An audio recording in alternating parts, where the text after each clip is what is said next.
Hey everyone, welcome back to the channel. Today, we're tackling a super practical topic: how to transfer money from your HealthEquity account to your bank in 2025. If you're managing an HSA or FSA through HealthEquity, you know how important it is to access your funds quickly and easily, especially for medical expenses or everyday needs.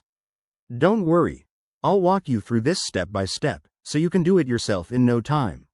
First things first, make sure you have your HealthEquity login details ready.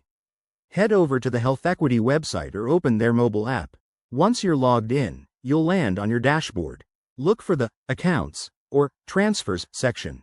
It's usually front and center. Click on that to get started.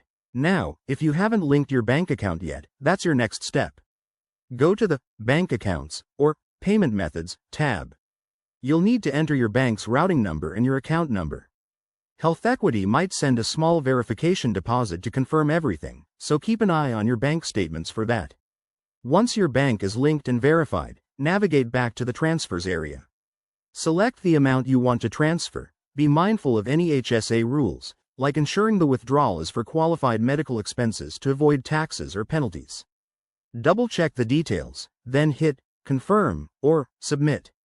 Processing times can vary, but it typically takes 1 to 3 business days for the funds to appear in your bank account. One quick tip: always review for any fees associated with the transfer, as they can add up.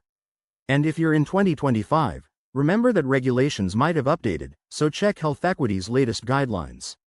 That's the whole process. Simple, right? By following these steps, you'll have your money where you need it without any hassle. If this helped you out, give this video a thumbs up. Subscribe for more finance tips, and let me know in the comments if you have any questions or experiences to share. Thanks for watching, and see you in the next one.